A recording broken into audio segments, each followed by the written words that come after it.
Why is Canada moving its aerial bombing campaign into Syria? What is the legal authority to do so? What's the objective? What's the exit strategy? What's the final goal? Will this help degrade or defeat ISIS, or will it escalate violence in the region? What will happen? We're going to hear from opposition MPs in a few minutes, but first, let's get this started with answers from the Minister in charge. Joining me now, the Minister of National Defence, Jason Kenney. Good to see you, sir. Good to be here, Evan. This is a very big moment. Obviously, the government both extending and expanding the mission, not only in Iraq for a year, but into Syria. Can you tell me exactly why the government decided to expand into Syria? A couple of things. First of all, ISIL, as you know, when we started the mission last fall with about 25 other countries, ISIL was expanding in Iraq, was gaining more territory and more recruits. It was on the offensive. Since then, things have started to move in the other direction. ISIL is on the defensive. They've been losing territory. And they, as far as we can see, have been moving equipment back into Syria, which is the center of their operations. The capital of their so-called caliphate is in Raqqa in eastern Syria. So as the Iraqi forces continue to make a counteroffensive against ISIL in Iraq, I think we can expect to see the gravity of this conflict move increasingly over to Syria. We don't want to give them a safe haven there. Secondly, we have unique capabilities that the other allied air forces operating in Syria do not bring, except the United States, and that is precision-guided munitions. So we can be very effective with our RCAF CF-18s in hitting targets with great precision in Syria, helping to further push back ISIS. Okay, I want to get to that, but let's just quickly talk about the legal authority. Because I remember back in October, here's what the Prime Minister said: "We will strike ISIL where and only where Canada has the clear support of the government of that country."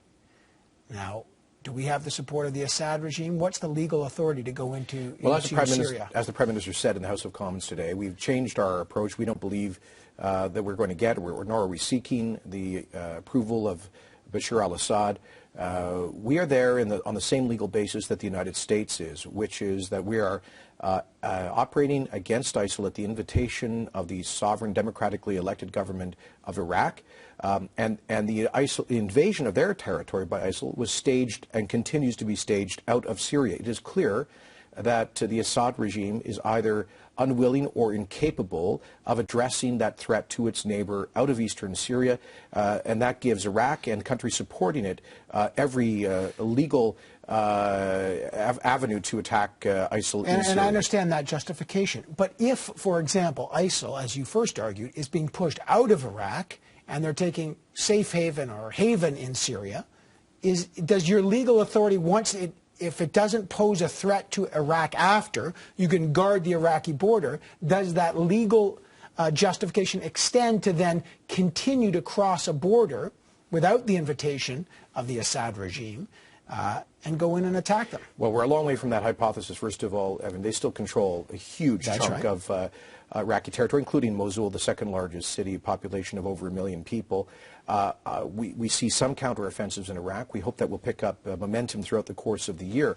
But no, it's very clear to us, as it is to the United States, that this pseudo-state is operating out of eastern Syria, unchallenged by the regime there.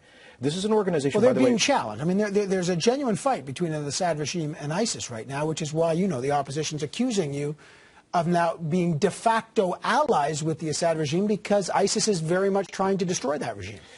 Most of the combat against ISIL in Syria has been from the Kurdish Peshmerga, for example, around Kobani, and to some extent Kurdish Assyrian and other militias, not from the Syrian army, which is more preoccupied with al-Nusra and other forces in western Syria. They are all mixed up there, as you know. It's pretty complicated to separate that, but I get you. So the bottom line here, Evan, is that this is an organization which has not only invaded Iraq out of its basis in eastern Syria, but has declared war on Canada, has called upon its supporters to attack Canadians wherever they find them.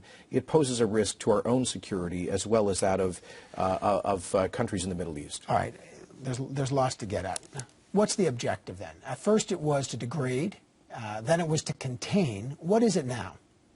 Well, initially, of course, we wanted to contain and degrade ISIL. We've begun to succeed in achieving that initial objective. The ultimate objective, of course, is to defeat this organization so they can no longer pretend to be operating a state or a quasi-state. See, part of the problem here, Evan, is that the organization has attracted recruits and radicalized people by giving expression to this idea of the caliphate.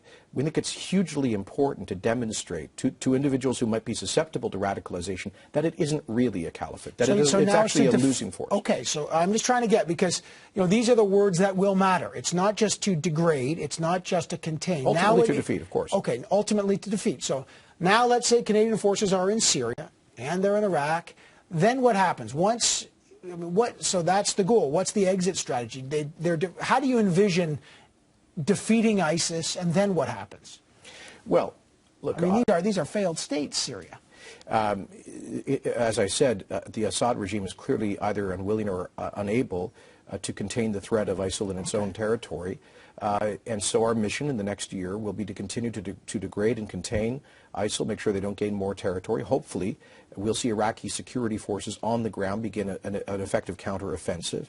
And we'll continue to strike them wherever we receive viable targets. But what happens in Syria? I mean, if you defeat them, fair enough. Do you then say, okay, Assad, you couldn't do it, we've done it, now you get to retake over territory? This is the guy that has violated every human rights violation, chemical weapons, you name it. Who takes over that territory? Are we responsible for it? So clearly we're not aligning ourselves with the Assad regime. That's a regime which, in fact, has neither expressed the willingness or ability to control the menace of ISIS in its own territory. We'll continue to degrade it in Syria from the air.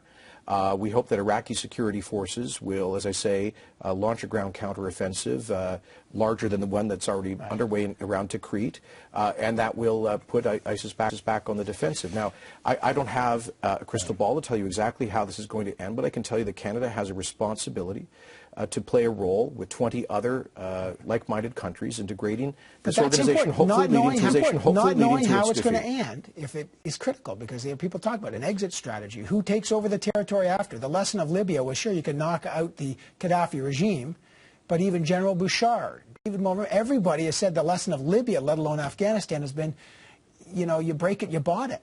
That's the Powell doctrine. Well, I'm sorry. You know what? These are slogans, Evan. Let's be serious. No one is proposing that we're going to set up a Westminster-style democracy in northeast Syria.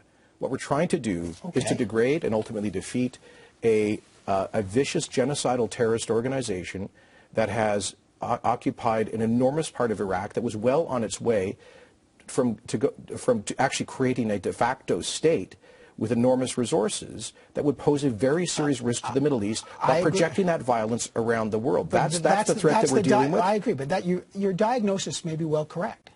But again, when you enter into a conflict, this is the question of mission group. Once you're there, look at today, as you and I are talking, President Obama has decided not to pull troops out of Afghanistan again because he realized it's tough. Once you're in, it's tough to get out.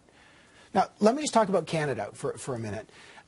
Have Canadian forces, we know for months that we've heard that Canada's preparing to target in Syria. Have Canadian forces, special forces, been on the ground yet in Syria to check out the terrain, to target, locate, to prepare? They have not been on the ground.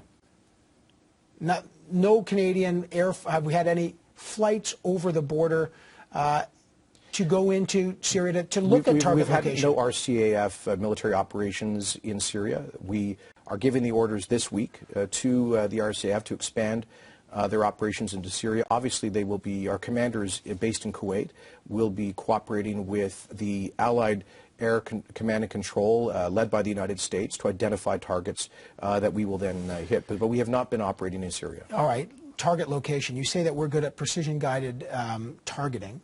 And we are. That means special forces on the ground, as we know, they do what's called painting targets, and then the CF-18s come and they drop their precision-guided munitions. Will we have special forces on the ground, therefore, in Syria? No. How will they paint the targets? Air forces are capable of identifying targets without infantry on the ground. Evan, that sometimes a military tactic, but it's not relevant to our Air Force operation against ISIL in Syria. Okay, so there will not be special forces doing any training on the ground in Syria. There will be no Canadian boots on the ground in Syria. There will be no Canadian Special Operations Forces. or Army personnel or other personnel on the ground in Syria.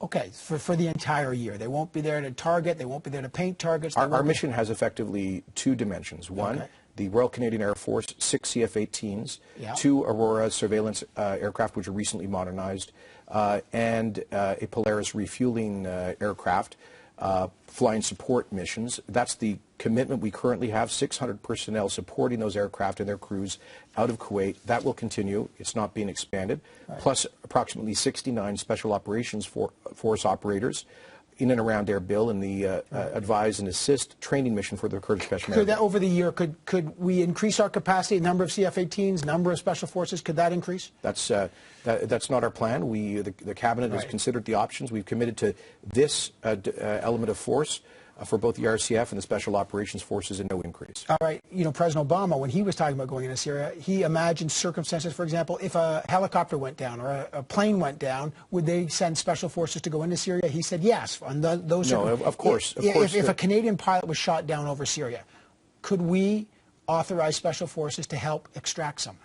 Well, we've discussed, obviously, with the United States having their support for extraction in that kind of a situation. Obviously, the United States, wherever it operates Air Force missions, positions an extraction force, and that's just a reasonable caution for them to take, and that we will depend upon. But let me say, Evan, that the Obama motion, President Obama's motion that he has sought for authorization from Congress, also includes special forces missions to assassinate ISIL leadership, which is something that we are not going to pursue. So we do not have a special forces, army, or infantry aspect of this mission beyond the training operation around Erbil. Finally, this is a year-long operation. What's the measure of success here? In a year, you and I will sit down. I'm sure from your party, you hope you're still the Minister of Defense or in government, but there'll be an election in the intervening. What is the metric of success in a year? Do you think ISIS can be defeated in the year? What's your view? The metric of success will be to continue to put the organization on the defensive so that they continue losing territory, so that the people who might be inspired by it see that it's just a fraud, and that they lose the seductive idea of the caliphate. I'm sure there will be for a very long time organizations motivated by the same hateful ideology. They might, but what we see right now are organizations from Boko Haram in Nigeria to jihadi organizations in Indonesia seeking de facto franchise agreements with ISIS. That's the attractive power of this idea of the caliphate. We need to turn that narrative around. You think destroy the caliphate, you think destroy the idea? Is that your theory? I think that that organization loses its attractiveness to recruit people to come and fight for ISIS if it's clear that it's on the losing side of history. Jason Kenney, Minister of Defense, a very important day as the motion is introduced. I very much appreciate you coming on the program. Thank you.